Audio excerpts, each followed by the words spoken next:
Hey everyone, it's Crazy Steve here with a video on LEGO storage featuring how I obtained my bricks, solutions to the problems I faced during the sorting process, and how I decided to organize them in the end. If you're like me months ago, then your collection is like this, unorganized and difficult to work with, constantly taking the extra time to find correct bricks you're looking for. This can be frustrating and lead you to insanity repeating, "I just saw it," over and over in your head. It may seem like a daunting task at first to organize your LEGO collection, but I promise it'll be easier if you follow all of the steps in this video. What I'd recommend as the first step to this process is either totally optional or absolutely necessary, depending on how you obtained your LEGO. This step I would call the cleaning step, and like I said, performing this step is really dependent on where you obtained your LEGO from. In the case of my collection, I had bought secondhand bricks from someone on Facebook Marketplace, and they were filthy to say the least. In a situation like this, I would 100% absolutely clean the bricks, as you never know how they were played with before they were in your possession. This step becomes more optional in, say, a situation that you had the bricks from brand new to this point and know that they are ready to be built with and cleaned. If you have to clean them though, let me tell you what I did. For cleaning them, I grabbed a large storage bin that I threw all the LEGO that I bought into. After having the LEGO in the bin, I filled it with hot water and a light general cleaner. Make sure whatever you're using isn't going to damage the bricks with some test pieces before doing the whole lot. Once they are in the cleaner, I let them sit in it a while until I felt the built up gunk was gonna be loose. Then I agitated the bricks by stirring them around inside the bin. Pulling them out of the bin, I began to rinse the bricks off in the sink using a strainer and rustling them around under the water. Finally, to dry the bricks, I used a dryer bag to toss the bricks around in the dryer on low until they were completely dry.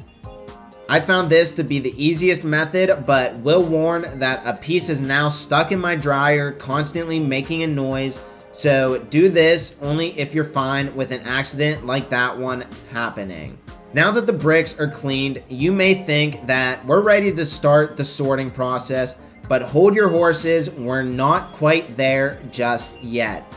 This is the time when you should be thinking of how you want to sort these bricks and assessing your options for storage. Look around you. What do you have to store them in? Is it a 36 compartment storage bin, a bunch of sandwich baggies, or say 6 decently sized Tupperware containers? Obviously, the more compartments, bins, or other storage devices you have are going to affect the way you sort your LEGO. There is no right or wrong way here, especially if you can't float the extra money to get more storage, then just use what you have to your advantage. If you have less bins to store your pieces in, maybe it'd be best for you to sort by color. Maybe you land somewhere in the middle of the road, having a decent amount of options to work with storage-wise. Maybe in that case, then you sort by color and general size. Perhaps you have a seemingly infinite amount of options to sort your pieces. Maybe you consider sorting all by piece type and their different colors. Like I said earlier, there is no right or wrong way. It just helps to have a general idea of what you want to do whenever going into the next step. We're finally at the step of sorting the pieces. I will warn you that this takes a substantial amount of time, but can take less following some things I found along my way. When you start sorting, tackling the entire pile at one time is a daunting task, which seems like you miss or can't find pieces you're looking for. To make it easier on yourself, What I recommend doing is sorting the set into smaller piles organized, say, by the piece color and piece type. An example of this would be pulling out all the red basic bricks in all their different sizes. The next pile could then be all the smaller red pieces, such as minifigure accessories and the like. It does not matter how you do this, it just makes it so much easier on yourself to organize the big pile a little bit more. Once into these smaller piles, you can then get back to the plan you came up with in the last step for organizing them into their final place. I found it easier to focus on a piece until I felt like I couldn't find any more of that piece, then move on to another piece instead of wasting the extra time making sure I got every last one. Whenever you get into a flow, you will find the pieces you missed before when looking for others, simply because some smaller pieces like to hide underneath some of the larger ones. There's no reason to run yourself mad doing this. Just take your time and make sure to set up in an area that you can leave for a couple days when you get burnt out of doing it. There's no sugarcoating it.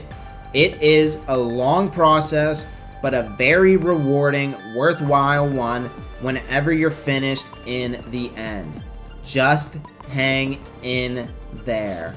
After sorting the bricks, you are pretty much done except for deciding where you want to store your bricks after they are sorted. This again is something entirely dependent on your situation, because now your collection is going to take up a lot more space. It's a trade-off we have to pay for having a now organized collection that is much easier to work with in the end. For this step, just figure out what works best for you, specifically without having to worry about what other people are doing on their own. If you stored them in baggies and it still works best to throw them all in a bin, then slide them under your bed, do that. At least your collection is still organized, so when you lay those baggies back out, it is easier to find your pieces than it was before. If you have the space for a dedicated Lego room, that's awesome, and start building that up. Just remember, there is no right or wrong way to go about doing this step. For everyone wondering at this point, I'll share my Lego storage setup and what I found to work best for me given the options I had. My Lego space is pretty much contained to my office area, with all of my brick storage being in that room. All around my office, you can find the different sets that I've built and reviewed on the channel. Maybe in the future, I will release a video on that office or getting better displays out of your Lego sets. For storage solutions like I've been talking about in this video though, I have a couple different options that I use. My main collection is housed in two 36 compartment storage bins that have transparent pull-out drawers that allow me to instantly know what I'm going for. Now, these aren't sorted by exact piece type, but more general piece types along with color. I sorted the plates from bricks, then all the smaller pieces are sorted by type, such as studs and functions that they have. It would have been nice to have more bins, though I didn't want to get too crazy at the time, only diving back into Lego pretty recently before getting these bricks. Some colors had so many pieces they weren't going to fit in the compartments I just mentioned, so I moved them into these storage containers here, which had a lot more space for basic bricks and plates. In these bins, I also kept bulkier parts that I had a lot of, such as different vehicle parts like wheels, the fenders, and parts specifically meant for builds such as ships. There are also one or two I know are unsorted bricks that I was gonna get back around to, though I never actually did. I have two larger storage bins as well that store a lot of random junk from my office, though they do house some Lego as well. In one, I keep a drawer dedicated to poly bags I've collected over time, and in the other, I've kept boxes of different sets from my backlog. This one has been getting used less in turn for a shelf in my living room, so I may find another way to utilize it going forward. One thing with a collection like Lego is that it's constantly growing and evolving. Recapping one last time what we went over already, the first step of the process is dependent on your collection, but you may have to clean your Lego. After cleaning your collection, it's time to formulate your game plan and figure out how you want your Lego sorted in the end when you're done. Whenever sorting your Lego, remember what I mentioned about dividing it up into smaller, more manageable piles. It really does go a long way in saving your time and your sanity. Finally, remember that there is no right or wrong way to go about doing this, so in the end, store your Lego using what you have and what you're comfortable with.